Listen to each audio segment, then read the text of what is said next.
Melayani, melayani lebih sungguh.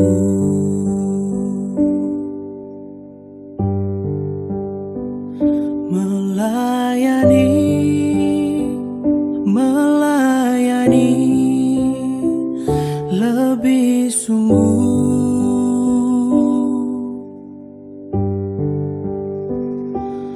Tuhan lebih dulu melayani kepadaku.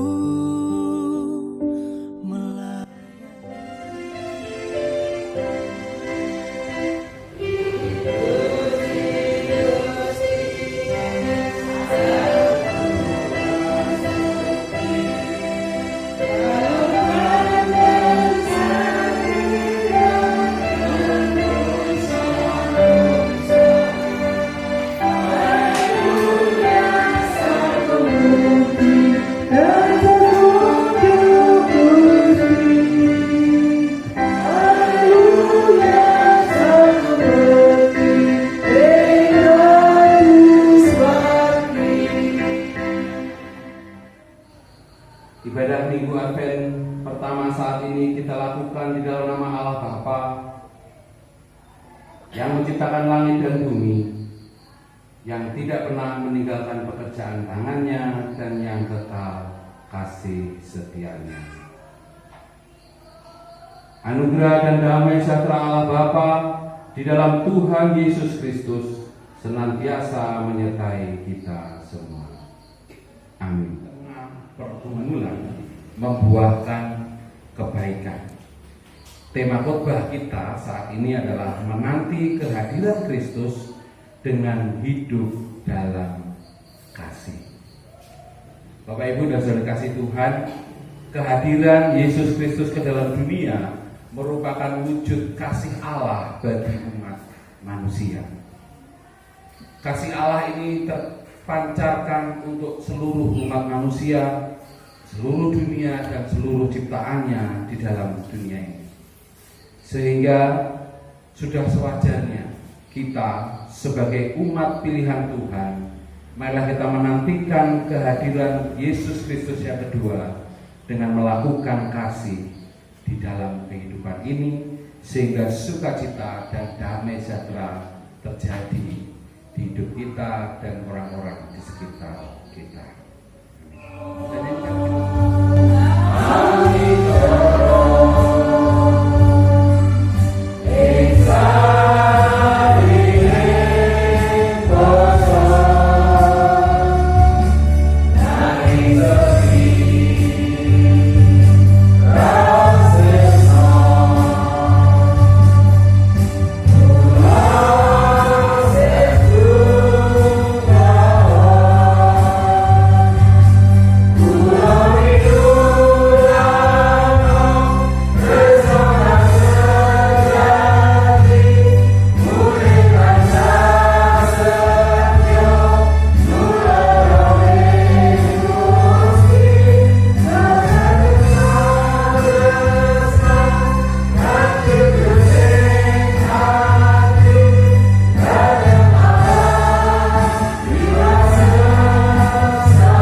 Maka semuanya itu adalah sia-sia.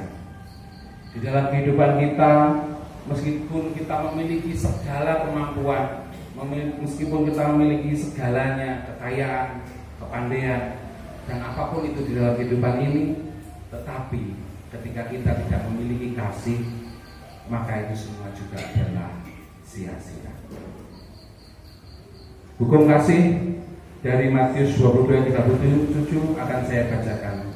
Jawab Yesus kepadanya, kasihilah Tuhan Allahmu dengan segenap hatimu, dan dengan segenap jiwamu, dan dengan segenap akal budimu. Itulah hukum yang terutama dan yang pertama. Dan hukum yang kedua, yang sama dengan itu ialah kasihilah sesamamu manusia seperti dirimu sendiri. Pada kedua hukum inilah tergantung seluruh hukum Taurat dan kitab para nabi. Begitu besar kasih karunia yang Tuhan berikan di dalam kehidupan kita. Tetapi seringkali berkat yang Tuhan karuniakan itu hanya berhenti pada diri kita saja. Seringkali kita tidak mampu untuk menjadi berkat bagi orang-orang sekitar kita, karena kita hanya mementingkan diri kita sendiri. Kita hanya mengasihi diri kita sendiri. Karena itu saat ini mari kita datang di hadapan Tuhan dengan tulus dan dengan hati yang penuh dengan penyesalan. Mari kita mengakui dosa-dosa kita di hadapan Tuhan.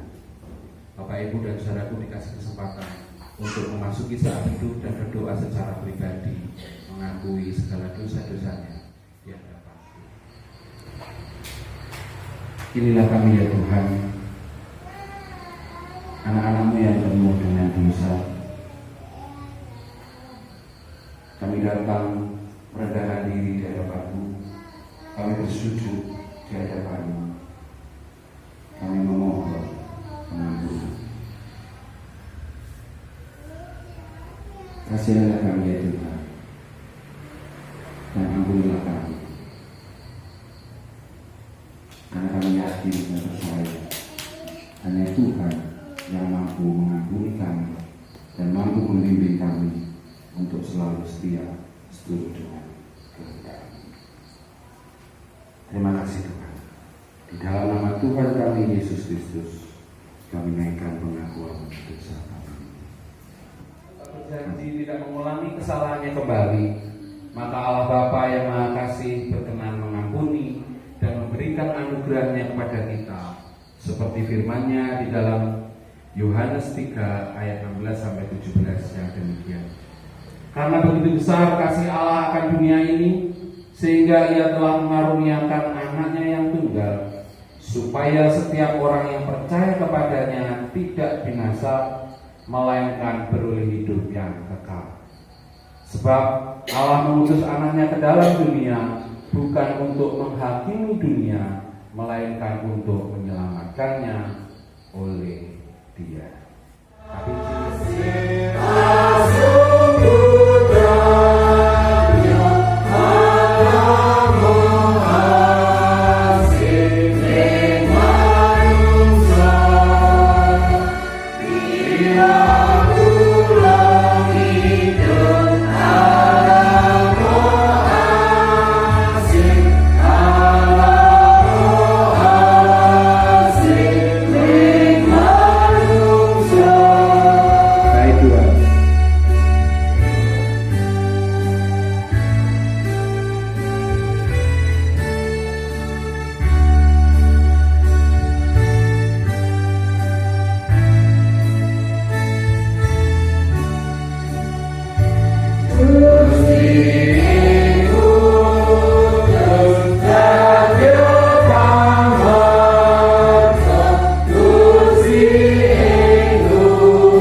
dalam nama Tuhan, tiba saatnya kita membaca, mendengarkan, serta menggeluti firman Tuhan yang terambil dari Matius 24 ayat 36 sampai 44.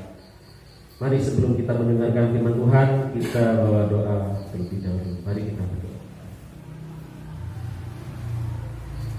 Tuhan Yesus yang Maha Baik, kembali kami datang untuk mengucap syukur dan terima kasih ya Tuhan. Di pagi yang indah ini, kami boleh bersama-sama hadir di rumah-Mu ini untuk melakukan ibadah kepada-Mu. Kami telah memuji-Mu ya Tuhan. Kami pun telah menyembah-Mu ya Tuhan. Sebentar lagi kami akan mendengarkan sabda firman-Mu sebagai makanan rohani kami di pagi ini. Bimbing kami, buka hati setiap kami ya Tuhan, sehingga firman yang kami dengarkan bisa kami terima dengan baik, dan bahkan kami dapat melakukannya dalam kehidupan kami secara pribadi dan kehidupan kami di masyarakat, sehingga anak-anakmu pun bisa menjadi garam buat saudara-saudara kami yang lain. Bagi saudara kami Bapak GI yang akan menyampaikan sabda firman-Mu, urapi beliau dengan Roh-Mu yang kudus ya Tuhan, sehingga yang disampaikan hanyalah kehendak-Mu saja. Berfirmanlah ya Tuhan, kami siap mendengarkan. Haleluya, amin. Matius 24 ayat 36 sampai 44, demikian bunyi firman itu. Tetapi tentang hari dan saat itu tidak seorang pun yang tahu, malaikat-malaikat di surga tidak, dan anak pun tidak, hanya Bapa sendiri. Sebab sebagaimana halnya pada zaman Nuh, demikian pula halnya kelak pada kedatangan Anak Manusia. Sebab sebagaimana mereka pada zaman sebelum air bah itu makan dan minum, kawin dan mengawinkan, sampai kepada hari Nuh masuk ke dalam bahtera, dan mereka tidak tahu akan sesuatu sebelum air bah itu datang dan melenyapkan mereka semua. Demikian pula lah halnya kelak pada kedatangan Anak Manusia. Pada waktu itu, kalau ada 2 orang di ladang, yang seorang akan dibawa dan yang lain akan ditinggalkan. Kalau ada 2 orang perempuan sedang memutar batu kilangan, yang seorang akan dibawa dan yang lain akan ditinggalkan. Karena itu, berjaga-jagalah, sebab kamu tidak tahu pada hari mana Tuhan datang. Tetapi ketahuilah ini, jika tuan rumah tahu pada waktu mana pada malam hari pencuri akan datang, sudahlah, pasti ia berjaga-jaga dan tidak akan membiarkan rumahnya dibongkar. Sebab itu, hendaklah kamu juga sedia, karena Anak Manusia datang pada saat yang tidak kamu duga. Amin.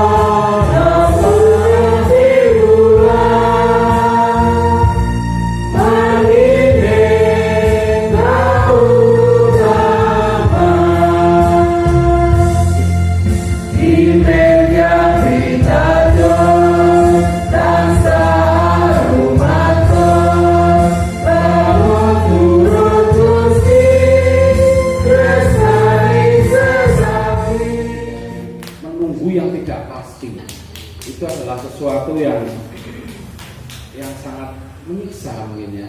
Kalau kita sama-sama itu menunggu kapan? Ketika misalnya kita menunggu antrian di rumah sakit gitu, kita nomor 26, yang dipanggil baru nomor 1. Lama sekali. Kemudian habis itu orang yang dipanggil 1 ini masuknya 5 menit, kemudian berikutnya 15 menit.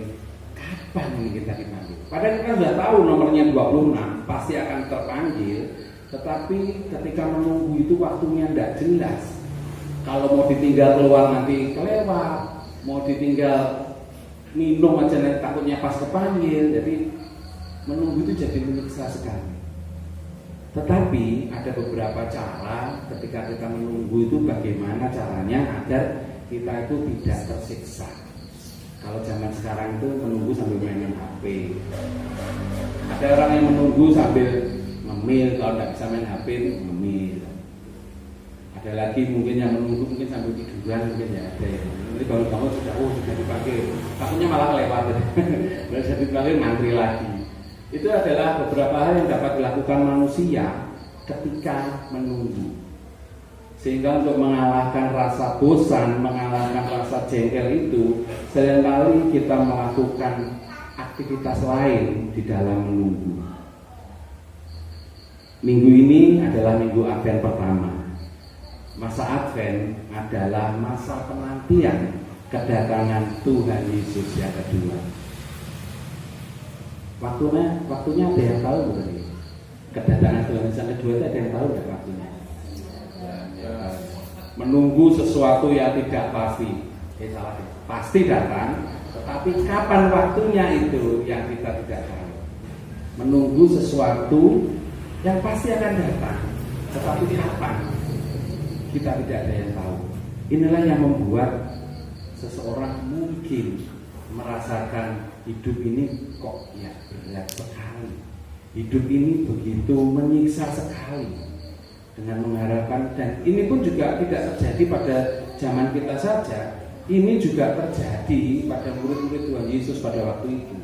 Sehingga beberapa kali para murid juga para ahli Farisi menanyakan pada Tuhan Yesus, kapan kok hari kedatangan kerajaan Allah itu kapan? Sehingga di ayat yang ke-36 tadi Tuhan Yesus berkata, tetapi tentang hari dan saat itu tidak seorang pun yang tahu, malaikat-malaikat surga tidak, dan anak pun tidak, hanya Bapa sendiri. Ketika membaca ini mungkin kita agak lupa, anak pun tidak. Kita tahu bahwa Bapa ada di dalam aku dan aku ada di dalam Bapa. Itu adalah artinya apa yang diketahui Bapa pasti Tuhan Yesus juga tahu. Ayat ini seringkali digunakan orang-orang di luar sana untuk menyerang kita. Bagaimana ketika ini katanya Tuhan Yesus itu Tuhan, kok dia nggak tahu rencananya Allah? Seringkali digunakan untuk menyerang kita biasanya. Tetapi ketika kita renungkan, justru ini menunjukkan bagaimana Tuhan Yesus itu tahu bahwa ketika orang-orang pada zamannya kita, itu adalah 2000 tahun setelah Tuhan Yesus, pasti juga akan ribet sekali dengan mengetahui kapan waktunya ini. Dengan artinya ini adalah ketika seorang pun tidak ada yang tahu. Jangankan orang, malaikat pun tidak tahu. Jangankan malaikat diperkuat lagi, anak pun ketika Tuhan Yesus masih dalam wujud manusia, anak pun juga tidak tahu atau tidak boleh memberitahukan yang seperti itu. Artinya ini menunjukkan bahwa ketika kita menyadari di dunia ini siapa sih yang status kemanusiaannya melebihi Tuhan Yesus? Adakah kekudusannya melebihi Tuhan Yesus? Adakah itu? Tentu tidak ada. Tetapi nyatanya sampai saat ini pun masih banyak sekali ramalan-ramalan yang menyatakan, hari kiamat akan datang. Kemarin tahun 2020 kiamat akan datang, ada filmnya sampai viral kemana-mana. Orang disuguhkan dengan film yang menakutkan itu justru merasa ingin melihat. Karena itu adalah sebenarnya adalah keingintahuan orang itu kapan sebenarnya hari kiamat ini datang. Ditunggu-tunggu, tapi kalau datang takut gitu. Jadi orang itu senang film horor kan seperti itu. Takut ketemu setan tapi senang nonton film horor. Sama kiamat, beberapa orang itu takut tapi ketika ada filmnya ingin nonton. Jadi seperti itu. Artinya Tuhan Yesus dalam wujud manusia memang tidak atau Tuhan Yesus mengetahui kehendak Allah bahwa dalam wujud manusianya dia tidak berkenan untuk memberitahukan kapan hari ini tiba. Karena ini adalah akan berefek pada kehidupan selanjutnya. Karena ketika orang mengetahui harinya tiba, bisa jadi orang-orang itu akan hidupnya justru akan tersiksa. Ketika kita tahu bahwa besok minggu dari kiamat, mungkin kita yang mengenal Tuhan Yesus santai, hari kiamat kan aman, kita sudah ikut Tuhan. Tetapi bagi orang-orang di luar sana, ketika tahu minggu depan dari kiamat misalnya, setelah dihitung ternyata di depan itu kiamatnya, mungkin nggak cuma ini, mungkin dari tahun kemarin sudah ribet sekali, bingung sekali membangun. Kalau kita lihat di film 2020 itu membangun kapal yang nggak bisa kena bencana. Jadi ketika kiamat nanti digambarkan ada bintang jatuh atau ada planet nabrak atau apapun itu, orang berusaha membuat sebuah kapal yang kuat, yang tahan pukul dari luar, kemudian dipilih orang-orang yang seperti kisahnya Nuh. Karena itulah sebenarnya di dalam perikop ini Tuhan memberitahukan bahwa tidak ada orang yang akan tahu, tidak ada ramalan yang mengatakan hari kiamat itu kapan, itu yang benar, itu pasti salah, itu pasti hoax. Karena itulah ketika kita menyadari bahwa ramalan-ramalan tidak mungkin kita temukan. Maka sekarang ini yang menjadi fokus kita itu bukan kapannya, tetapi yang menjadi fokus kita itu adalah bagaimana kita mengisi kedatangan Tuhan Yesus yang kedua. Bagaimana kita menanti kedatangan Tuhan Yesus yang kedua. Ketika kita mengantri di rumah sakit tadi bisa main HP, tetapi bagaimana dengan menanti kedatangan Tuhan Yesus yang kedua ini? Kalau main HP mungkin ya sampai HP-nya kokoh, juga tidak sampai-sampai, kita juga tidak tahu kapan itu akan terjadi. Artinya dalam perikop ini dijelaskan, yaitu hendaklah kamu siap siaga. Jadi ketika kita menunggu kedatangan Tuhan Yesus, menanti hari kedatangan Tuhan Yesus adalah dengan siap siaga. Itu ada di ayat 44 tadi. Sebab itu hendaklah kamu juga siap sedia, karena anak manusia datang pada saat yang tidak kamu duga. Siap sedia atau siap siaga, berjaga-jaga. Kan ini berikutnya tadi kan nasihat supaya berjaga-jaga. Berjaga-jaga, apanya yang dijaga? Wong kedatangannya nggak tahu, berjaga-jaga. Artinya adalah berjaga-jaga itu adalah kita lakukan berjaga-jaga dengan siap sedia gitu. Bagaimana cara kita mengisi itu? Bagaimana cara kita berjaga-jaga itu? Mari kita baca di ayat yang ke-37. Sebab sebagaimana halnya pada zaman Nuh, demikian pula halnya kelak pada kedatangan anak manusia. Tuhan melemparkan kita jauh ke belakang pada zamannya Nuh. Siapa sih Nuh ini? Siapa sih Nabi Nuh ini sehingga bisa menjadikan teladan bagi kita dalam menanti kedatangan Tuhan Yesus yang kedua? Nabi Nuh ditulis di dalam kitab Kejadian. Saya baca di ayat yang ke-9 adalah, inilah riwayat Nuh. Nuh adalah seorang yang benar dan tidak bercela di antara orang-orang sezamannya. Dan Nuh itu hidup bergaul dengan Allah. Ini adalah kuncinya ketika kita menanti kedatangan Tuhan Yesus. Yang pertama adalah menjadi orang yang tidak bercela. Nuh adalah seorang yang benar dan tidak bercela. Kemudian yang kedua, bergaul dengan Allah. Inilah yang harus kita lakukan di dalam kehidupan ini untuk menantikan kedatangan Tuhan Yesus. Bagaimana sih orang yang tidak bercela bergaul dengan Allah itu seperti bagaimana? Saya baca di ayat berikutnya, di sana tertulis juga ayat yang ke-14. Buatlah bagimu sebuah bahtera. Ini adalah perintah yang kita tahu bahwa Nuh disuruh membuat bahtera ya. Bahtera itu kapal yang besar sekali, 300 hasta. Itu adalah perintah yang diberikan Tuhan. Kemudian setelah itu bahtera itu harus ukurannya sekian, 300 hasta, 50 hasta lebarnya, terus 30 hasta tingginya. Artinya ini Nuh harus membuat kapal itu, kalau pernah nganjuk ya, kapalnya itu sebesar alun-alun Nganjuk. Nuh dan keluarganya yang hanya berdelapan itu harus membuat kapal atau bahtera yang sebesar alun-alun Nganjuk. Kalau kemarin saya ukur tuh, kalau pasar Warujaya ini 2 kalinya, masih 2 kalinya, perlunya itu masih 2 kalinya panjangnya. Artinya sebuah kapal yang sangat besar sekali. Inilah yang dikehendaki Tuhan di dalam kehidupan ini. Kita harus melakukan perintah Tuhan persis apa yang dikatakan atau persis dengan apa yang diperintahkan. Dan yang menjadi kuncinya adalah di ayat yang 22. Lalu Nuh melakukan semuanya itu tepat seperti yang diperintahkan Allah kepadanya. Menunggu kedatangan Tuhan Yesus yang kedua harus kita lakukan dengan hidup yang benar, bergaul dengan Allah, dan melakukan perintah Allah dengan tepat apa yang diperintahkan. Bukan dengan ya hari gini kok berbuat baik. Perintah Allah kan mengasihi sesama yang paling utama ya. Mengasihilah sesama manusia, itulah hukum yang terutama. Hari gini kok masih mengasihi manusia. Wong kita mengasihi diri aja masih kurang, kadang seperti itu. Hari gini kok menolong orang. Kadang orang yang ditolong itu juga mentung. Kadang seperti itu, setelah ditolong justru ada istilah dikasih apa? Rontolok ya.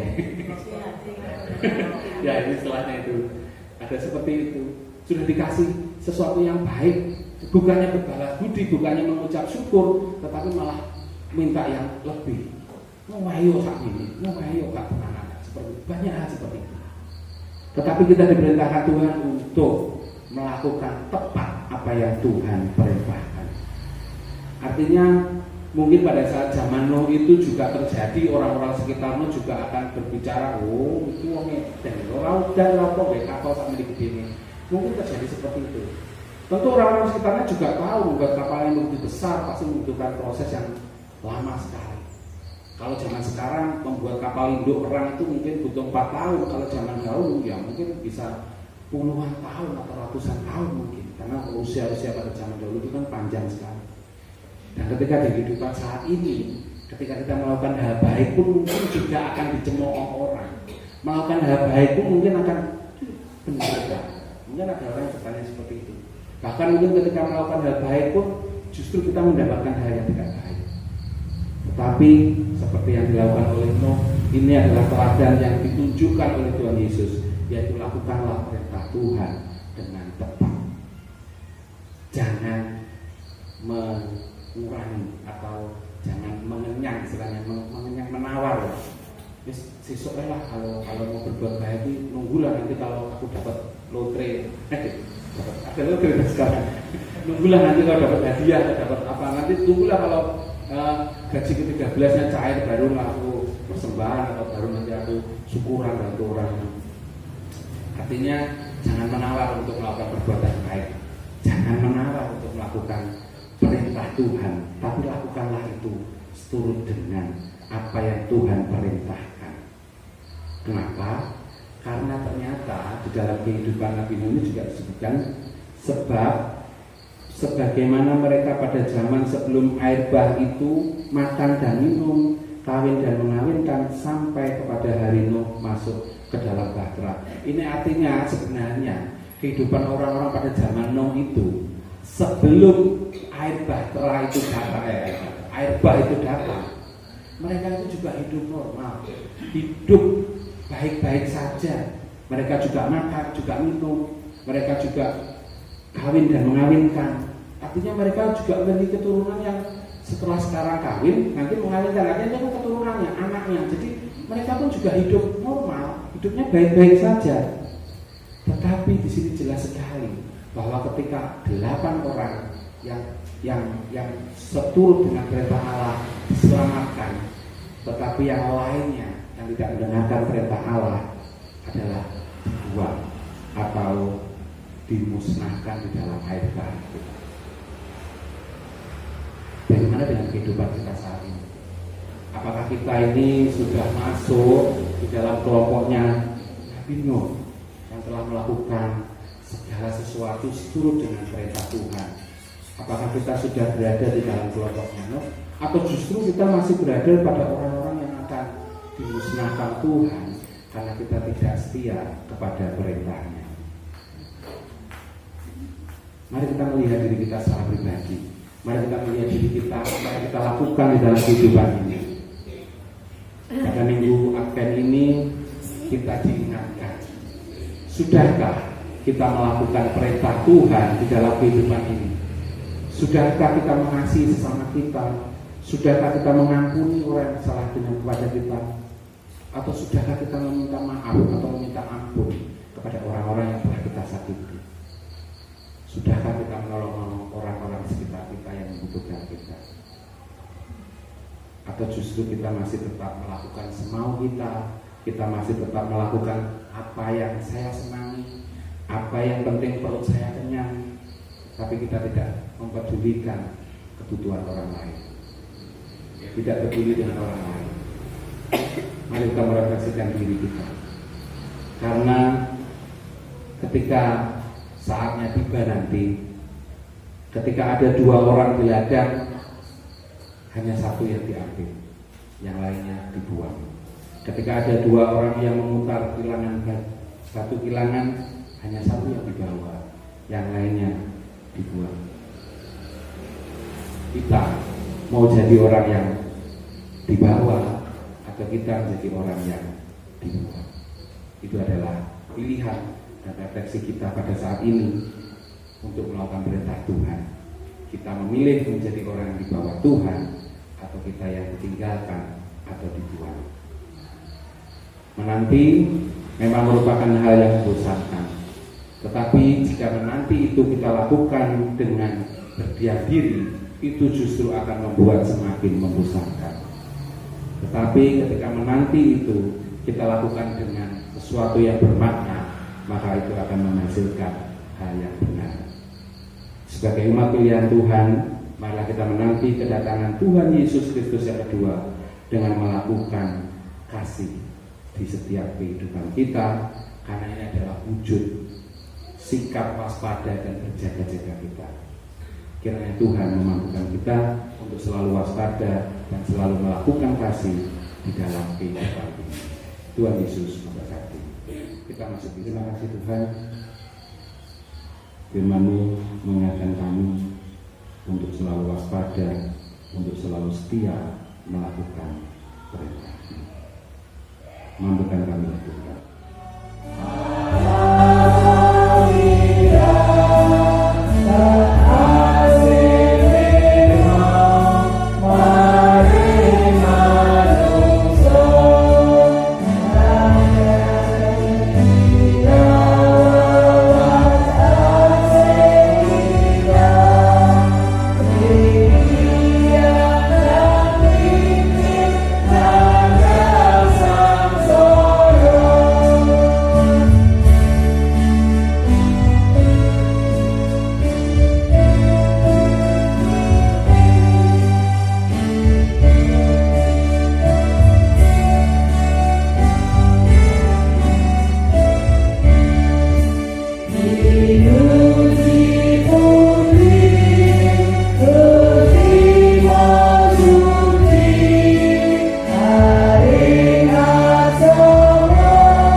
Pengakuan iman rasuli. Aku percaya kepada Allah Bapa yang Maha Kuasa, Khalik langit dan bumi, dan kepada Yesus Kristus, Anaknya yang tunggal Tuhan kita, yang dikandung daripada Roh Kudus, lahir dari anak darah Maria, yang menderita di bawah pemerintahan Pontius Pilatus, disalibkan, mati dan dikuburkan, turun ke dalam kerajaan maut, pada hari yang ketiga bangkit pula dari antara orang mati, naik surga, duduk sebelah kanan Allah Bapa yang Maha Kuasa, dan akan datang dari sana untuk menghakimi orang yang hidup dan yang mati. Aku percaya pada Roh Kudus, Gereja yang kudus dan aman, persekutuan orang kudus, pengampunan dosa, kebangkitan dari dan hidup yang kekal. Amin. Tuhan mampukan kami untuk melakukan kehendak-Mu. Tuhan mampukan kami untuk selalu siaga dan berjaga-jaga melakukan perintah-Mu dengan sepenuh hati kami. Saat ini kami doa untuk saudara kami yang tidak dapat hadir di tempat ini. Saudara kami yang sakit, kami serahkan keberadaan mereka ke dalam tangan kuasa Tuhan.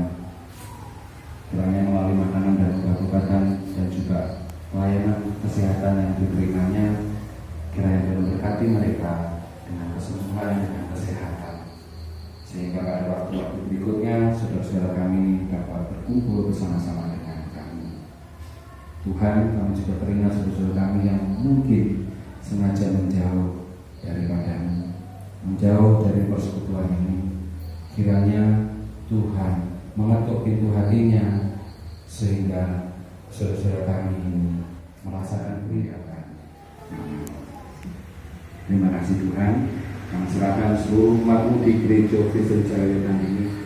Kami serahkan anak-anak-Mu yang bersekolah dari TK, SD, SMP, SMA maupun yang di perguruan tinggi. Kami serahkan mereka ke dalam tangan kuasa-Mu. Tuhan memberkati dengan ketekunan di dalam belajar, sehingga anak-anakmu ini dapat menjadi anak-anak yang baik, anak-anak terang yang menjadi memancarkan kasih-Mu bagi setiap orang di sekitarnya. Kami juga menyerahkan para pemuda-pemudi gereja-Mu di sini, Tuhan, yang mencari pekerjaan, mencari pendamping hidup. Kiranya Tuhan yang mencukupkan dari mereka, Tuhan yang menyediakan yang terbaik bagi para pemuda-pemudi gereja Kristen Jaya Wadatan. Tuhan, kami juga menyerahkan orang tua kami, ya Tuhan, para lansia, kiranya memberkati dengan kekuatan, kesehatan, terlebih pengharapan dan penghiburan di masa tuanya, sehingga merasakan itu adalah merupakan sumber sukacita yang sejati. Kiranya memberkati para orang tua kami. Kami juga mendoakan para pelayan-Mu di gereja Kristen Jaya Wadatan ini, Bapak Pendeta, para majelis, dan juga setiap orang yang Kau tunjuk untuk menjadi pelayan di gereja Kristen Jaya Wadatan ini, ya Tuhan. Kami serahkan mereka ke dalam tangan kuasa-Mu. Tuhan yang memberkati, Tuhan yang memberikan kekuatan, yang menguatkan mereka untuk selalu menjadi pelayan di gereja ini. Terima kasih Tuhan. Kami juga menyerahkan bangsa dan negara, bangsa Indonesia ke dalam tangan kuasa-Mu. Kami serahkan para pemimpin bangsa ini ke dalam tangan kuasa-Mu, sehingga keputusan atau apapun yang diambil itu semua adalah karya Tuhan yang terjadi di dalam kehidupan mereka, sehingga akan membawa bangsa Indonesia menjadi bangsa yang adil dan makmur. Kalau sebentar lagi kami juga akan pulang ke rumah kami masing-masing. Kami menyerahkan hidup kami ke dalam tangan kuasa-Mu. Tuhan menyertai langkah kami di dalam kehidupan ini, sehingga di dalam kami bermasyarakat kami bisa menjadi lilin-lilin-Mu yang menyinari orang-orang di sekitar kami. Kami bisa menjadi saluran berkat dari Tuhan bagi orang-orang di sekitar kami, sehingga sukacita dan damai sejahtera terjadi di dunia ini. Terima kasih Tuhan. Kami serahkan doa ini ke dalam tangan kuasa-Mu, di dalam nama Tuhan kami Yesus Kristus yang mengajarkan doa Bapa kami. Bapa kami yang di surga, dikuduskanlah nama-Mu. Datanglah kerajaan-Mu, jadilah kehendak-Mu di bumi seperti di surga. Berikanlah kami pada hari ini makanan kami yang cukup. Ampunilah kami akan kesalahan kami, seperti kami juga mengampuni orang yang salah kepada kami. Dan janganlah bawa kami ke dalam pencobaan, tetapi lepaskanlah kami daripada yang jahat. Karena Engkau yang punya kerajaan dan kuasa dan kemuliaan sampai selama-lamanya. Amin. Tiba saatnya kita akan mengumpulkan persembahan. Pengumpulan persembahan hari kalian itu bersama jari tunggal peserta itu tinggal naruh pada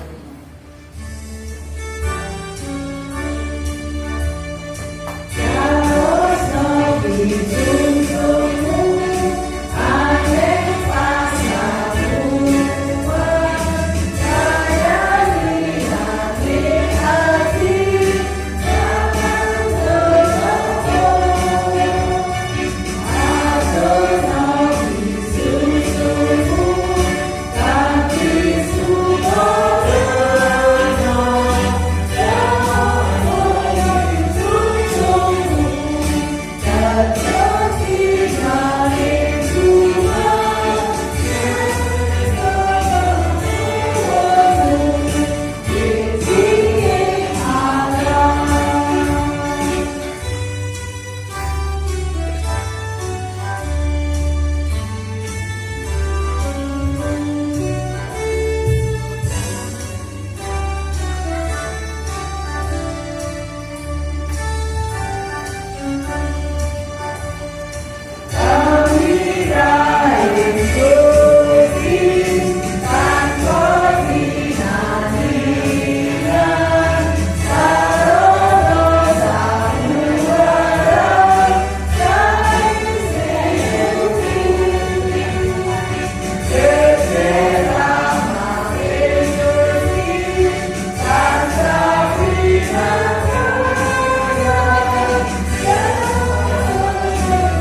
rumah kembali kami datang ke hadirat-Mu ya Tuhan, mengucap syukur dan terima kasih karena kasih Tuhan, terlebih berkat Tuhan yang senantiasa curahkan dalam kehidupan kami hari lepas hari.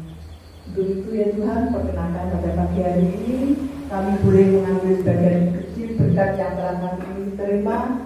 Kiranya Tuhan mau menerima, memberkati serta mensucikannya. Biarlah ya Tuhan, semuanya ini bisa menjadikan sarana pelebaran-Mu di bumi ini, terlebih di Pepandan Marjaya ini. Bagi saudara-saudara kami yang pada saat ini belum bisa hadir di tengah-tengah kami, Tuhan kiranya juga berkati. Dan bagi saudara kami yang mengelola persembahan ini, Tuhan kiranya bimbing agar supaya semuanya yang dilakukannya semuanya seturut dengan kehendak-Mu. Perkenankan kami juga mempersembahkan seluruh tubuh jiwa raga kami untuk kemuliaan nama Tuhan. Demikian ya Tuhan, doa rasa syukur kami ini hanya kami serahkan di dalam nama-Mu, Tuhan kami Yesus Kristus, Juru Selamat kami yang hidup. Haleluya, amin. Dipersilakan dengan firman Tuhan dari Yohanes 15 ayat 12 sampai 13 yang demikian. Inilah perintahku, yaitu supaya kamu saling mengasihi seperti aku telah mengasihi kamu. Tidak ada kasih yang lebih besar daripada kasih seorang yang memberikan nyawanya untuk sahabat-sahabatnya. KBJ 459.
Selalu menyertai, melindungi, serta memberkati kita hari ini sampai selama-lamanya. Amin. KBJ 460.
melayani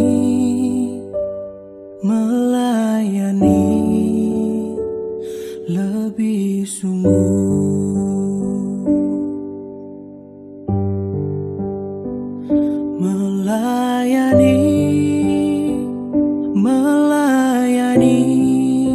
Orasinya luar biasa. Oke. Mantap. GKJW harus oke.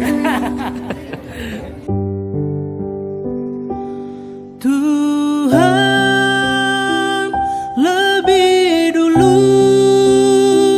melayani kepadaku, melayani, melayani lebih sungguh.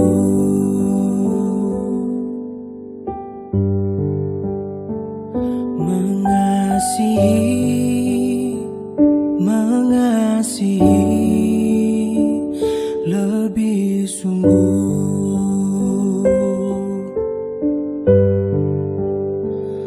Mengasihi, mengasihi lebih sungguh.